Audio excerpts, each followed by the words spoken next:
నమస్తే. కథా శీర్షిక అనుపమాన నిరుపమ. రచన ఎం హేమలత గారు. చదువుతున్నది రాధిక. ఇక కథలోకెడితే, సాయంత్రం ఆఫీస్ నుండి నేను రావటానికి కొంచెం లేట్ అవుతుందేమో. ఫ్రెండ్స్ ఒక్కటే గొడవ చేస్తున్నారు. జాబ్ వచ్చింది కదా, ట్రీట్ ఎప్పుడంటూ. కాలేజీ నుండి తిన్నగా హోటల్ సరోవర్కి వెళ్ళి ముఖాన మెడ మీద పౌడర్ అద్దుకుంటూ అంటున్న నిరుపమ మాటలకు అడ్డొస్తూ అంది అనుపమ. నీకు ఉద్యోగం కూడా వచ్చింది కదా, ఎక్కడైనా వర్కింగ్ ఉమెన్స్ హాస్టల్లో చేరటానికి ప్రయత్నించు. మళ్ళీ మీ బావకి అనుకోకుండా ట్రాన్స్ఫర్ అది వస్తే కష్టం కదా. అనుపమ మాటలకు గిరుక్కున వెనక్కు తిరిగి చూసింది నిరుపమ. ఆ 4 ముక్కలు అనేసి గబగబా వంటింటి చేసి పెడుతున్న అక్కయ్యనే తదేకంగా చూస్తూ నిలబడ్డది నిరుపమ, చేష్టలుడిగిన దానిలాగా. తన అక్కయ్య స్వయాన తన తోబొట్టువు ఏమంటుంది, నా ఇంట్లోంచి వెళ్ళిపో అనా. దిగ్భ్రమ నుండి తేరుకున్న నిరుపమ వంటింట్లోకి వెళ్ళింది. గుమ్మం దగ్గర పీట మీద కూర్చుని కుమిలి కుమిలి ఏడుస్తున్న అనుపమని చూసి మరింత దిగ్భ్రాంతి చెందింది నిరుపమ. ఎందుకు ఏడుస్తున్నావు? అయినా నువ్వు ఇప్పుడింత బాధపడే పనే ఉన్నది? చెప్పు, ఇంకెన్ని రోజులను నేను మీకు భారంగా ఉండను? నాకింతవరకు తోచని విషయాన్ని, నా బుర్రకు తట్టని నగ్న సత్యాన్ని నువ్వు వివరించి చెప్పావు. అంతేగా, ఎందుకలా బాధపడతావు? అక్కయ్య చేతుల్ని మొహం మీద నుండి తొలగిస్తూ అంది నిరుపమ. అయ్యో నా మీద నీకు రవ్వంతైనా కోపం కలగటం లేదా? ఇంత నిర్దాక్షిణ్యంగా నేను ఇంట్లోంచి వెళ్ళిపోమంటున్నానే, ఈ కఠినాత్మురాలి మీద నీకు ద్వేషం లేదా? పిచ్చి నీ మీద నాకు ద్వేషమా? తల్లిని తండ్రిని కోల్పోయి అనాథ అయిన నన్ను ఆదుకున్న నీ మీద, దేవుడు లాంటి బావగారి మీద. చాలు, ఎందుకే బావలు దేవుడితో పోల్చి ఆ దేవుణ్ణి అవమానపరుస్తావు? కోపంగా అంది అనుపమ. పోన్లే నీకు బావ దేవుడు కాకపోవచ్చునేమో, కానీ ఆశ్రయమిచ్చి ఆదుకున్న ఆయన నాకు మాత్రం దేవుడే. నీకెలా చెప్పనమ్మా, ఆ దేవుడి మనస్సులో ఎంత విషమున్నదో నీకెలా చెప్పనమ్మా? మనసులోనే ఆక్రోశించింది అనుపమ. బషీర్బాగ్లో ఉన్న వర్కింగ్ విమెన్స్ హాస్టల్ వార్డెన్ని ఈరోజే కలిసి వివరాలు కనుక్కుంటాను, నువ్వేం బాధపడకు అంటూ నవ్వుతూ వెళ్ళిపోయింది నిరుపమ. వస్తున్న చెల్లెల్ని చూస్తూ నిల్చుంది అనుపమ. వంటింట్లోకొచ్చి యాంత్రికంగా వంట ప్రారంభించిందే కాని అనుపమ మనస్సు నిండా అంతులేని ఆలోచనలు. తన చెల్లిని తనే వెళ్ళిపోమ్మంటున్నది. ఆ చెల్లి చెంత ఈ అక్క లేకుంటేనే తనకి దానికి హాయి. ఎన్నాళ్ళని ఈ నిప్పుని కొంగున మూటగట్టుకుని బతకటం? నిప్పు అదే ఆయన చెల్లెలైతే, నిరుపమ తన చెల్లెలవ్వటమే దాని నేరమా?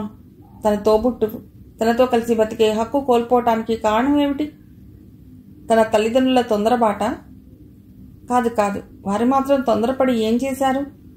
ఉన్న ఆస్తినంతా కట్నం కింద మార్చి తనకు ఆశ్రయాన్ని కల్పించారు. కానీ అలా చేయటంలో తమ మరో అనంగు కుమార్తెను నిరాశ్రయురాలిగా చేస్తున్న సంగతి మరిచారు. మరవటం కాదు, తెలుసుకోలేకపోయారు. అనుపమ కళ్ళ నిండా అవిరళ అశ్రుధారలు. ఇప్పటికీ కళ్లకు కట్టినట్లు కనిపిస్తున్నది తల్లిదండ్రుల ఘోర మరణ దృశ్యం. స్నేహితుడి కూతురు పెళ్లికని వెళ్లిన అమ్మా నాన్నలు మరి ప్రాణాలతో తిరిగి రాలేదు. వివాహ మండపంలో జరిగిన అగ్ని ప్రమాదంలో కాలి మసి అయిపోయిన వారి భౌతిక దేహాలు మాత్రం ఇల్లు చేరాయి. కొత్తగా వివాహమైన అనుపమ, ఇంకా పెళ్లి కాని నిరుపమ వారికి వారసులుగా మిగిలారు. జరగవలసిన తతంగమంతా పూర్తయ్యాక అనుపమ తండ్రికి ప్రాణ స్నేహితుడు భూషణ్ రావు అక్కా చెల్లెళ్ళిద్దరికీ అసలు విషయాన్ని తెలిపారు. అనుపమ తండ్రి రామూర్తి గారు ఉన్న ఇంటి మీద 2,20,000, ప్రావిడెంట్ ఫండ్లోంచి 50,000 వెరసి 2,70,000 తెచ్చి అనుపమకి బ్రహ్మాండంగా పెళ్లి చేశారు. తానింకో 10 సంవత్సరాలు బ్రతుకుంటానని, అంత వైభవంగానూ నిరుపమ పెళ్లి చేస్తానని భావించాడు. కానీ విధి వైపరీత్యం. నిరుపమ్మకంత అదృష్టమా? నిర్దయుడైన నిర్ణేత మరోలా తలిచాడు. తల్లిదండ్రులు మరణించడంతో నిరాస్పదమైన నిరుపమ అనుపమ దగ్గరికి రాక తప్పలేదు. అనుపమ భర్త నాగేశ్వరరావు నిరుపమని సంతోషంగానే, సాదరంగానే ఆహ్వానించాడు. అంత ఆనందంగానే గడిచిపోయాయి కొద్ది రోజులు. ఆనందంగానే, నిజమే, ఆనందం కాదు మరి. చిటారు కొమ్మ మీద మిటారి చిలుక తన గూట్లో వాలిందన్న తృప్తి కదూ. కళ్ళ నీళ్లు తుడుచుకుంటూ కసిగా అనుకుంది అనుపమ. బుస్ బుస్ మంటున్న కుక్కర్ని దింపి గట్టు మీద పెట్టి యువతలికి వచ్చింది. 2 గదులు. కిచెన్ ఉన్న ఆ చిన్న పోర్షన్లో నిరుపమ ఒక గదిలో, మరో గదిలో నాగేశ్వరరావు, అనుపమలు పడుకుంటారు. చెల్లి గదిలోకి వెళ్ళి ఆ పిల్ల బట్టలన్నీ సర్దసాగింది అనుపమ. అయినా తన పిచ్చి కానీ నిరుపమకి అంత సులభంగా హాస్టల్లో సీట్ దొరుకుతుందా? కానీ దొరికి వెళ్లే వరకు తను మాత్రం మరింత జాగ్రత్తగా ఉండాలి. పిట్ట ఎగిరిపోతోందని తెలిస్తే టక్కరిడేగా మరింత జాగ్రత్త పడుతుంది. అవును, సమయం కోసం కాచి ఉన్న కాలసర్పం, గరళం కక్కడానికి అదను కోసం వేచి ఉన్న విషనాగు. ఎంతటి దౌర్భాగ్యం! తన జీవిత సహచరుణ్ణి, పుణ్య పురుషుణ్ణి గురించి తానెంత హేయంగా భావిస్తున్నది. బడబాగ్నిలా తనలోనే ఉండి దహించి వేస్తున్న ఈ నిగూఢ సత్యాన్ని తానిలా ఎవరితో ఏమని చెప్పుకోగలదు? ఆఖరికి కన్న తల్లిదండ్రులకు కూడా చెప్పుకోలేని విషమ విషయం అది. తన చెల్లి తన మీద కోపంతో ఇల్లు వదిలి వెళ్ళినా తనకి సంతోషమే కానీ తనలోని ఈ నిగూఢమైన బాధని మాత్రం బయటపెట్టరాదు, పెట్టలేదు కూడా. నిరుపమ పక్క మీద వాలిపోయింది అనుపమ. శరీరం విశ్రాంతి కోరుకుంటున్నా అనుపమ మనస్సు మాత్రం తీవ్రంగా పనిచేయసాగింది. జరిగిపోయిన సంఘటనలు ఒక్కటొక్కటే సినిమా రీళ్ల చందాన అనుపమ కళ్ల ముందు తిరగసాగాయి. సత్యవతి, ఎంత చక్కటి అల్లుడిని సంపాదించావే. అనుపమ ఛాయ తక్కువదే అయినా అదృష్టవంతురాలు. తెల్లటి మొగుడిని సంపాదించుకుంది. పెళ్లికి వచ్చిన పక్కింటి పండు ముదుసలి ప్రశంస. అను, ఎక్సలెంట్ సెలెక్షన్. అక్కినేని నాగేశ్వరరావు ఎందుకు పనికొస్తాడే నీ నాగేశ్వరరావు ముందు? అనుపమ నెచ్చలి మీనాక్షి మెచ్చుకోలు. అను, బావా అచ్చం హిందీ సినిమా హీరోలా ఉన్నాడే. పెళ్లి చూపుల నాడు నేను లేను కదా, ఏ బడుద్దాయిని భరించావో అని భయపడ్డాను. చెవి దగ్గర చెల్లి గుసగుసలు. అందరి ప్రశంసా వాక్యాలకి ఆనాడు పొంగిపోయింది అనుపమ. అనుకూలుడైన భర్త దొరికాడనుకుని తన అదృష్టానికి ఆనందించింది. అతిశయించిన ఆనందంతో తల మునుకలవుతూ, సిగ్గు పులకలతో స్నానం చేస్తూ, అనూహ్యమైన తడబాటుతో చెమరిస్తున్న శరీరంతో పడక గదిలోకి అడుగుపెట్టింది అభిసారిక అనుపమ. అంతవరకు తనని వెన్నంటి వచ్చిన అల్లరి పిల్లలు అక్కడితో ఆగిపోయారు. తలుపులు మూసుకున్నాయి. నీ పాత కన్నె జీవితం ఇహ ఇంతటితో సరి అన్నట్లు. ఎదుట విశాలమైన తెల్లటి పరుపు రేపటి జీవితానికి స్వాగతం పలుకుతోంది. మల్లెలు గుబాళిస్తూ రారమ్మని పిలుస్తున్నాయి మక్కువతో. అగరుబత్తుల పొగతో నిండిపోయిన ఆ గదిలో వస్తువులన్నీ మసక మసకగా కనిపిస్తున్నాయి అనుపమ బెదురు కళ్ళకి. గది గుమ్మంలో నిల్చున్న అనుపమ దగ్గరికి వచ్చిన నాగేశ్వరరావు అనుపమని మంచం దగ్గరికి నడిపించాడు. అడుగులో అడుగేస్తున్న అనుపమ కన్నె హృదయం భర్తపై అనురాగంతో నిండిపోయింది. కోటి కోర్కెలతో వంగి భర్త పాదాలని స్పృశించింది. ఈ మర్యాదలన్నీ కట్టిపెట్టు. నీకింత అందమైన చెల్లెలుందని మీ నాన్నగారు నాతో మాట మాత్రం చెప్పలేదే? హూంకరించాడు నాగేశ్వరరావు. అందరి ప్రశంసలనందుకున్న అందగాడు, అనుపమ పాణిగ్రహీత. అనుపమ హృదయంలో మన్మధుని పూల బాణాలకి బదులు ప్రాణేశ్వరుడి కఠోర వాక్యాలు అసని పాతాలై వచ్చి గుచ్చుకున్నాయి. అప్రయత్నంగా అనుపమ కనుదోయి వర్షించింది. ఇదో నాటకం. ఎందుకు నువ్వేడవటం? నీకేం నష్టం కలిగింది? నల్లటి నీ మొహానికి అందమైన వాడినే దొరికానుగా. ఇంకా నేను ఏడవాలి అందాల భరిడను నీ చెల్లిని పోగొట్టుకున్నందుకు. నాగేశ్వరరావు వాగ్దాటి అలా తొలిరేయి సాగిపోతూనే ఉంది. కట్నం డబ్బులకి ఆశపడి తన తల్లిదండ్రులు తనని మోసం చేశారట. కనీసం నిరుపమ ఆనాడు తన కంటబడి ఉంటే తానీనాడు ఇలా కుమిలిపోయే పరిస్థితి వచ్చేది కాదుట. అనుపమ విని విని అలసిపోయి అలాగే మంచం చివరన కూలబడిపోయింది. ఏడ్వడానికి కూడా తోచని అయోమయ పరిస్థితిలో పడిపోయింది అనుపమ. తర్వాత ఏ తెల్లవారుజామునో తాను తీసుకున్న కట్నానికి చెల్లిస్తున్న ప్రతిఫలము అన్నట్లు తనని పక్కలోకి నాగేశ్వరరావు తీసుకుంటున్నప్పుడు మాత్రం అనుపమ శరీరం ఎదురు తిరిగింది. కానీ అబల, అందున శాంత స్వభావరాలు, అతి నెమ్మదస్తురాలైన అనుపమ ఎంతోసేపు అతడి ప్రతిఘటించలేకపోయింది. అమూల్యమైన తన సంపదనెవరో కొల్లగొడుతున్నంత బాధను అనుభవించిన అనుపమ మనస్సు అది మొదలు నాగేశ్వరరావు సమక్షంలో క్రమక్రమంగా ముద్దుబారి శిల అయింది. ఎటువంటి అనుభూతి స్పందన లేక యాంత్రికంగా మారిపోయింది. కన్యగా తను కన్న కళ్ళలన్నింటికీ తిలోదకాలిచ్చి భగవంతుడు తనకేర్పరిచిన జీవితానికే రాజీ పడసాగింది. కానీ అనుకోని ఆపద అడ్డుపడి అనుపమ జీవితాన్ని మరింత వెతలపాలు చేసింది. కన్న తల్లిదండ్రులు అకాల మరణం పాల్పడ్డమే కాక అనుంగు చెల్లెలి సంరక్షణ తన బాధ్యతగా భావించారు. తన చెల్లెలికి ఆశ్రయం ఇవ్వటానికి తనేనాడు సంశయించలేదు. కానీ నిరుపమకి తానిచ్చే ఆశ్రయం పడగనీడ వంటిదన్న విషయం ఒక్క అనుపమకి మాత్రమే తెలుసు. నిరుపమ తనతో ఆప్యాయంగా మాట్లాడే బావలో చనిపోయిన తన తండ్రినే చూసింది. బాగోగులు కనుక్కుంటున్న అక్క పెనిమిటిలో భగవంతుడు ప్రసాదించని సహోదరుణ్ణే చూసింది. కానీ చెల్లి నిరుపమకి భర్త దురూహలు తెలియనివ్వకుండా జాగ్రత్త వహించింది అనుపమ. బజర్ నొక్కిన చప్పుడికి జాగృతావస్థలోకి వచ్చింది అనుపమ. క్యారియర్ కుర్రవాడొచ్చాడు. భర్తకి క్యారియర్ సర్ది కుర్రవాడిని పంపి మళ్లీ మంచాన్ని ఆశ్రయించింది. భోజనం చేయటానికి కూడా మనస్కరించక అనూహ్యమైన అరిమురికి లోనయింది అనుపమ. నిన్న రాత్రి ఎన్ని వాదోపవాదాలు, ఎన్నెన్ని కఠోర వాక్యాలు. నిరుపమకి పెళ్లి సంబంధాలు చూడమని చెప్పడమే తన పొరపాటయ్యింది. చెట్టంత మగవాణ్ణి నేనుండగా నీ చెల్లెలికి భర్తని వేరే వెతకాలా అంటూ ఎంత నిస్సంకోచంగా జవాబిచ్చాడు భర్త. అనుపమకి వాళ్లంతా జలధరించింది. ఛీ, ఎంతటి నికృష్టపు ఆలోచన! మరుదలు చెల్లితో సమానం కాదు. ఇన్నాళ్ల ముసుగులో గుద్దులాట ఈనాడు బద్దలు చేశాడు. తనిన్నాళ్ళు భయపడ్డది నిజమైందన్నమాట.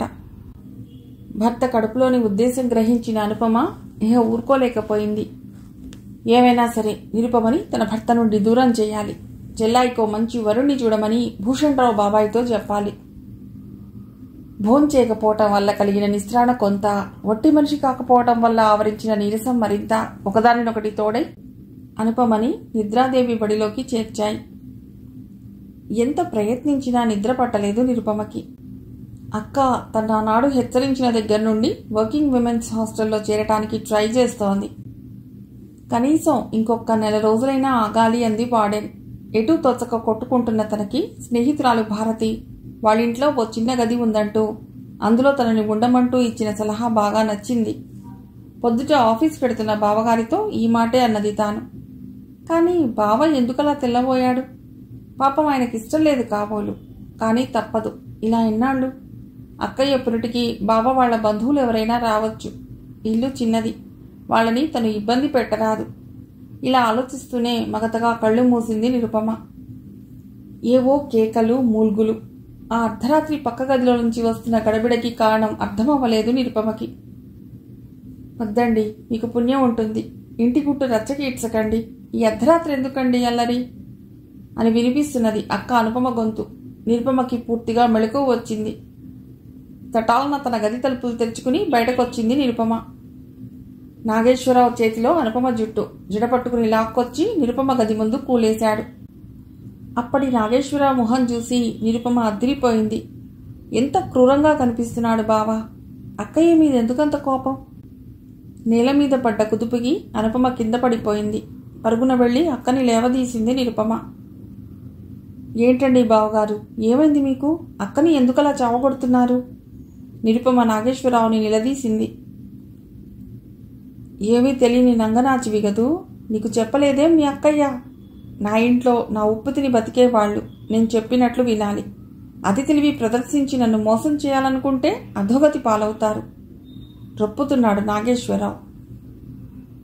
అవునండి, అక్కయ్య చెప్పింది నన్ను వేరే వెళ్ళిపోమని. ఇందులో తప్పేమున్నది బావగారు? ఈ కరువు రోజుల్లో ఇరుకు ఇళ్లల్లో ఒకరికొకరు బరువై ఎన్నాళ్లు బతుకుతాం? ఉద్యోగం వచ్చే వరకు ఆశ్రయం ఇచ్చారు. నాకదే 10,000.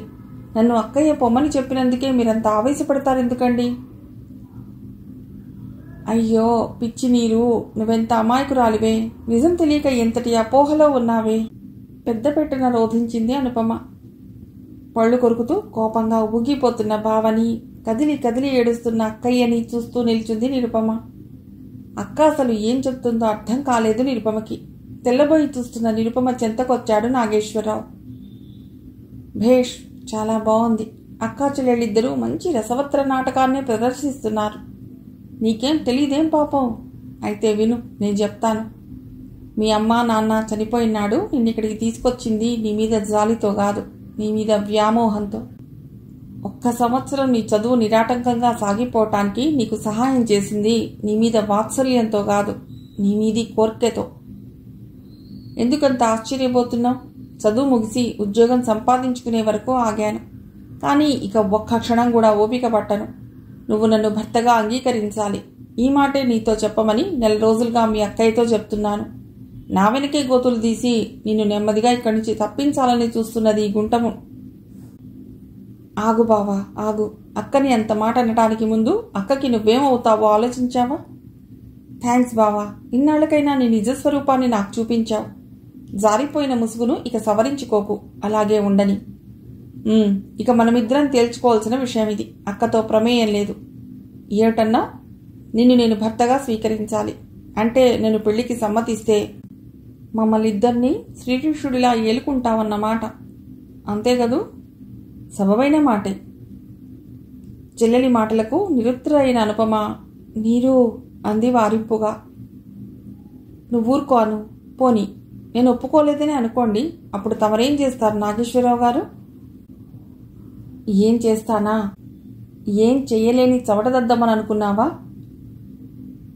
అబ్బే, ఎందుకు అనుకుంటాను? 6 అడుగుల వాడివే, మగ మహారాజువే. ఏ వెటకారంగా ఉందా? అసలు ఇన్నాళ్ళు మీ అక్కయ్యని నా ఇంట్లో ఉంచుకున్నది ఎందుకు అనుకున్నావు? నిన్ను ఆశించే. నువ్వు కాదన్న మరుక్షణం నీకు మీ అక్కయ్యకి నా ఇంట్లో స్థానం లేదు. నోట మాట రాక పెద్ద పెట్టున ఏడుస్తున్న అక్కయ్యని చూసి నిరుపమకు చెప్పలేనంత జాలి, వెనువెంటనే కోపం ముంచుకొచ్చాయి. ఎందుకు అను అంతలా ఏడుస్తావు? నీకింతకన్నా మంచి కారాగారం దొరకదని భయమా?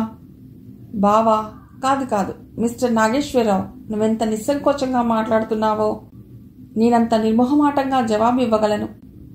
నిన్ను మా అక్క పెళ్లాడినందుకే నేనిప్పుడు విచారిస్తున్నాను. ఇక మళ్ళీ మరొక్క మారు ఆ తప్పును నేను చేస్తానని ఎట్లా అనుకున్నావు? అయినా పెళ్లి మీద పెళ్లి తమ వంటి ప్రభుత్వోద్యోగిని కారాగారానికి పంపిస్తుందని తమరెరుగరా?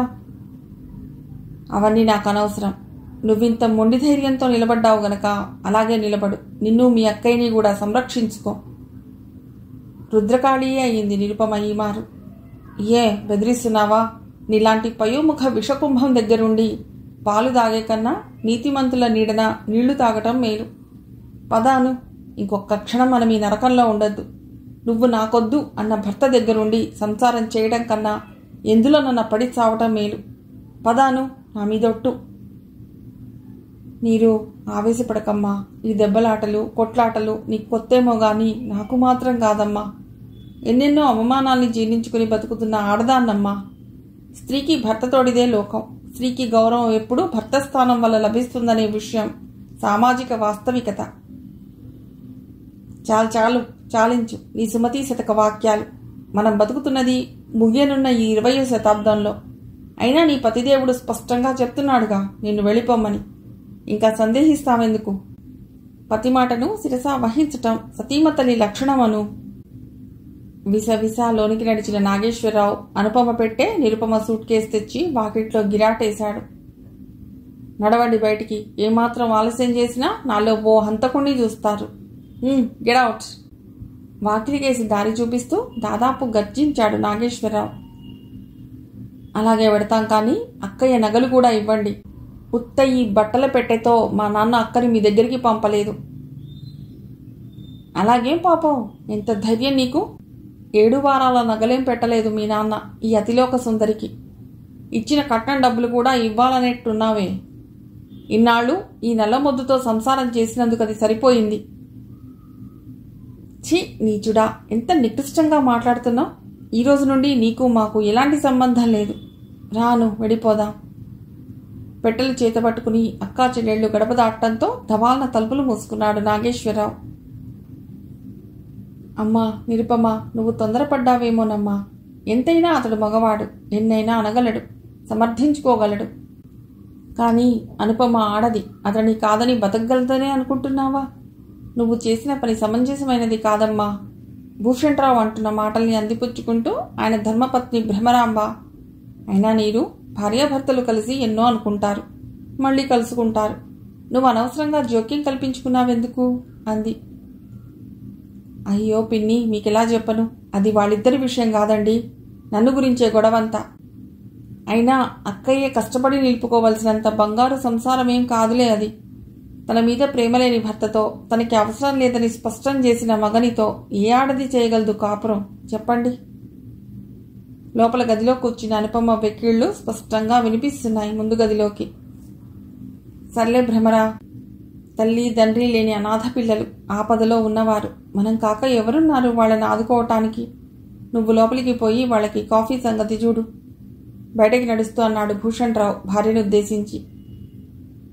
అయ్యో రాత, నేనిప్పుడేం అన్నాను? ఆదుకుంటారో ఆశ్రయం ఇస్తారో అంతా మీ ఇష్టం, మధ్యలో నేనెవర్ని? రండమ్మా, లోపలికి వచ్చి కాళ్ళు చేతులు కడుక్కోండి. లోనికి నడిచింది భ్రమరాంబ. నిరుపమ మనసులోనే నవ్వుకుంటూ అనుపమ చెంతకి వెళ్ళింది. నీరు, నన్ను మీ బావ దగ్గరికి వెళ్ళనివ్వవే, నీకు పుణ్యం ఉంటుంది. విన్నావుగా భ్రమరాంబ పిన్ని మాటలు. నువ్వు ఇల్లు వదిలి వచ్చావంటే అర్థం ఉంది, అందరూ నిన్ను హర్షిస్తారు. కానీ నా పరిస్థితి వేరు. బతుకో చావో నా భర్తతోనే ముడిపడి ఉంది. అందులో నేను అతని బిడ్డను మోస్తున్నాను కూడా. ఇక భర్త విడిచిన ఆడది అన్న నిందను కూడా ఎలా మోయనమ్మా? మధ్య మధ్య ఏడుస్తూ మాట్లాడుతున్న అనుపమని చూస్తే నిరుపమకి ఒళ్ళు మండుకొచ్చింది. అను, ఎంత అర్థం లేకుండా వాగేస్తున్నావే? వాడు నీకు భర్త? ఆగాగు, నన్నేమీ నీ పతివ్రతా తిలకం ఉపన్యాసాలతో నిరోధించకు. నాన్న అమ్మ నిన్ను కేవలం తిండి బట్ట కోసం అతడికిచ్చి కట్టబెట్టలేదు. ఒకరినొకరు అర్థం చేసుకుని ఒకరి కోసం మరొకరు బతుకుతూ ఇద్దరూ కలిసి ప్రేమగా నిర్మించుకునేది గృహమవుతుంది. వాళ్ళు చేసేది కాపురం అవుతుంది. కానీ నీ సంసారం అటువంటిది కాదే పిచ్చి తల్లి. అతడి ఇంట్లో నీకు ప్రవేశం లేదు, అతడి హృదయంలో నీకు స్థానం లేదు. ఇహ అతని బిడ్డకు తల్లినంటావా? ఆ శిశువు అతడి కామానికి ప్రతీకయ్యే గాని అనురాగానికి చిహ్నం కాదు. ఏ అంత ఆశ్చర్యపోయి చూస్తున్నావు? ఏమిటిలా మాట్లాడుతున్నానా?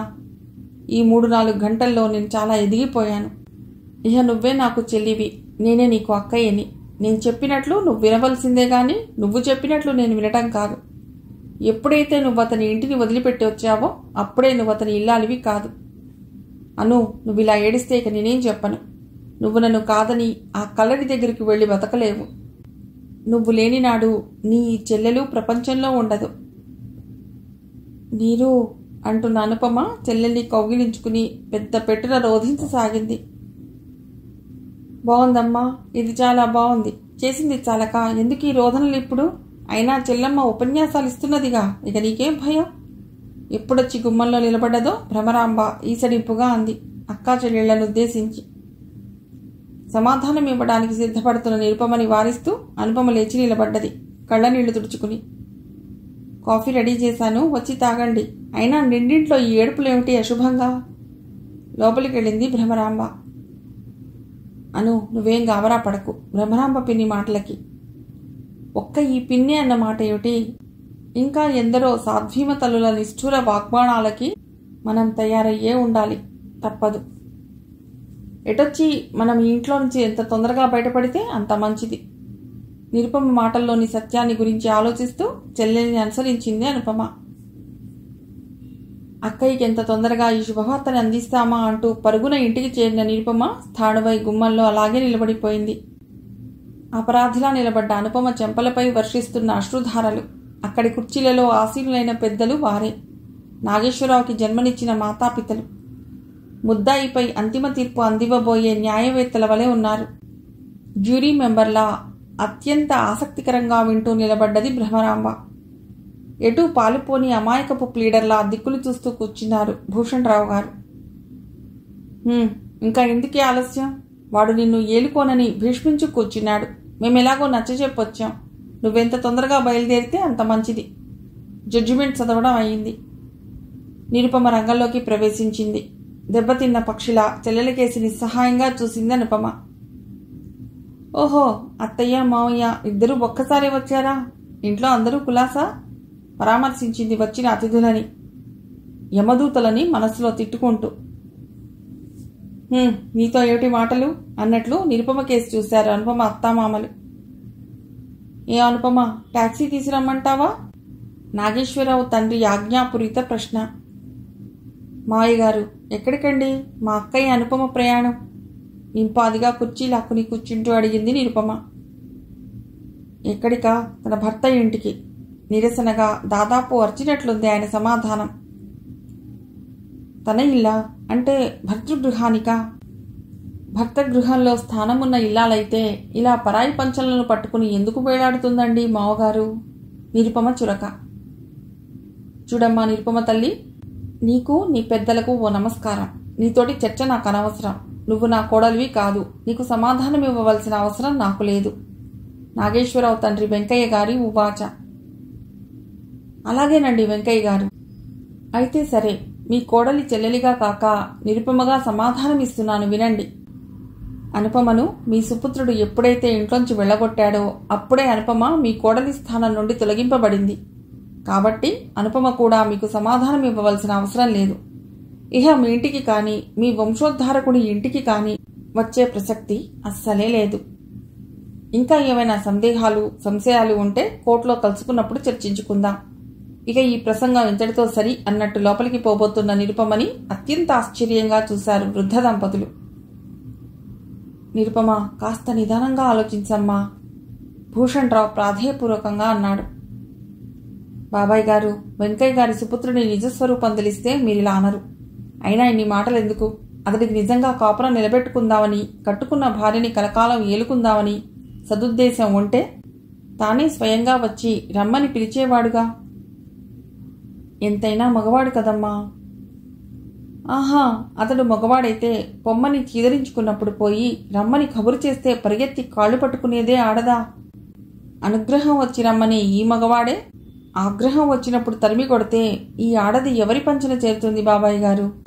అప్పటికి చెల్లెలు కూడా ఉండదు అక్కని చేరదీయటానికి. ఎంతో ధైర్యంగా నిరుపమానంగా మాట్లాడుతున్న నిరుపమ ఆఖరికి కన్నీళ్లు చిందిస్తుంటే భూషణరావు గారు కూడా కదిలిపోయారు. నీరు ఏడ్వకే, నిన్ను కాదని నిన్ను దూరం చేసుకుని నేనెక్కడికి వెళ్ళను. నాకు ఈ ప్రపంచంలో నీకన్నా ఎక్కువైన వాళ్ళెవరూ లేరు. అక్కా చెల్లెళ్ళిద్దరూ ఒకరి కన్నీళ్లు ఒకరు తుడుస్తూ మళ్లీ కన్నీరు నింపుకుంటూ ఉంటే భూషణరావు అప్రయత్నంగా కళ్లజోడు తీసి చేతిలో పట్టుకున్నారు, చెమర్చిన కళ్ళని పైపంచతో ఒత్తుకుంటూ. ఆడకుంకలకి, అందునా వెనక ముందు ఆసరా లేని వాళ్ళకి ఎంత అహంకారం! నాకు చెప్తే ఏమో అనుకున్నాను. ఈ గుంటకి ఇంకా పెళ్లి కూడా కాలేదు. ఇంకా ఎన్ని కొంపలాపుతుందో. వెంకయ్య మాటలకి కాళికాదేవి అయ్యింది నిరుపమ. వెంకయ్య గారు, ఇది భూషణరావు బాబా ఇల్లు కాబట్టి బతికిపోయారు. లేకుంటే మీకు బాగా బుద్ధి చెప్పి పంపేదాన్ని. ముందు మీరెళ్ళి మీ సుపుత్రుడికి బుద్ధి చెప్పుకోండి. చెల్లెలితో సమానమైన మరదల్ని. నిరుపమ నోటిని గబుక్కున మూసేసింది అనుపమ. ఇహ నువ్వేం మాట్లాడినా నా మీద ఒట్టే నీరు, అంది అనుపమ అర్థింపుగా. మామగారు, దయచేసి మీరిక్కడి నుండి వెళ్ళిపోండి. ప్రస్తుతం నేను ఇంతకన్నా ఏమీ కోరను. పోతాను. సంసారం వద్దనుకుని మొగుణ్ణి కాదని నువ్వెలా బతుకుతావో నేను చూస్తాను. నా కొడుక్కేమే మగవాడు, రేపీ పాటికి ఇంకో పెళ్లి చేసుకుంటాడు. ఆ పని చేయండి వెంకయ్య గారు. మీ కొడుకు పెళ్లికి నేను కూడా వచ్చి అక్షింతలేస్తాను. అఫ్కోర్స్ నా వెనక బంధుమిత్రులు, అదే పోలీస్ సిబ్బంది కూడా ఉంటారన్న సంగతి మర్చిపోకండి. నిరుపమ మాటల్లోని వెక్కిరింతకి లేచిపోయాడు వెంకయ్య. ఇంకొక క్షణం మీ ముందుంటే మాకే పరువు నష్టం. పోదాం పదవే అంటూ భార్యని నెట్టుకుంటూ బయటకి నడిచాడు వెంకయ్య. లోపలికి వస్తున్న అక్కా చెల్లెళ్ళని అనాలాపంగా చూసింది భ్రమరాంబ. అయ్యో, ఎంత తెగించారు ఈ ఆడవాళ్లు! అయినా ఇదేం చెల్లెలమ్మా, అక్క సంసారంలో నిప్పులు పోస్తున్నది. మీరే పెద్దవారండి. ఆ మాత్రం బుద్ధి చెప్పి ఇద్దరిని సాగనంపడం పోయి వాళ్లతో సమానంగా కళ్ళనీళ్లు పెట్టుకుంటున్నారు. భర్తని దెప్పి పొడుస్తూ అంది భ్రమరాంబ. ఊరుకోవే భ్రమరా, వాళ్ళేమీ పాలు తాగే పసిపిల్లలు కాదు. వాళ్ల బాగోగులు వాళ్లకు తెలుసు. అందుకని బరితెగించిన ఈ ఆడపిల్లల్ని మన గుండెలపై కుంపట్లా మోయాలా? నా వల్ల మాత్రం కాదు. ఇప్పటికే ఇరుగు పొరుగు అమ్మలక్కలు చెవులు కొరుక్కుంటున్నారు. నెమ్మదే, వాళ్ళు వింటే ఏమనుకుంటారు? వాళ్ళ నాన్న మనకెంత సాయం చేశారో అప్పుడే మర్చావా? ఇది బాగుంది. మీకంత ప్రేమే ఉంటే ఏదో 10 పరకో ఇచ్చి వదులుచుకోండి. కానీ ఇలా విడిచిపెట్టినా ముందు నువ్వు నోరు మూస్తావా లేదా? గర్జించారు భూషణరావు గారు. అనండి, నేనేగా లోకుగా దొరికాను. నాకు మా నాన్న 4 అక్షరాలు నేర్పించి ఊళ్ళేలమని దేశం మీద వదిలి ఉంటే. భ్రమరాంబ మాటలు పూర్తి కాకుండానే నిరుపమ సూట్ కేసు చేతబట్టుకుని బయటకు వచ్చింది. వెనకనే అనుపమ భారంగా నడుస్తూ వచ్చి భూషణ్ రావు గారికి నమస్కరించింది. సూట్ కేసు పక్కన పెట్టి నిరుపమ కూడా భూషణ్ రావు గారికి నమస్కరించి, బాబాయ్ గారు, మాకింక సెలవు ఇవ్వండి. మా కోసం మీరిద్దరూ ఘర్షణ పడకండి. నేను వేరే ఇల్లు చూసుకున్నాను. భారతి వాళ్ళ ఇంట్లోనే చిన్న వాట. ఆ మాట చెప్దామని ఎంతో సంతోషంతో వస్తే నాకిక్కడ ఇటువంటి దృశ్యం ఎదురైంది. పిన్ని గారు, ఈ 4 రోజులు మమ్మల్ని మీ కడుపులో దాచుకున్నందుకు మీకు ధన్యవాదాలు. మీ మేలు ఎన్నటికీ మరువం. ఇదిగో ఇదే మా అడ్రస్. ఎప్పుడైనా అటొచ్చినప్పుడు మా మీద దయగలిగితే మా ఇంటికి రండి. భ్రమరాంబ ఏమనుకుందో ఏమో మాట్లాడకుండా అలాగే నిలబడిపోయింది. గుమ్మం దాటి పెడుతున్న ఆ ఇరువురిని అలా చూస్తూ కూర్చుండిపోయారు భూషణ్ రావు గారు. కనీసం వీధి కొసవరకైనా పోదామని కూడా తోచలేదు ఆయనకి. మిగిలిన కథ తర్వాతి భాగంలో.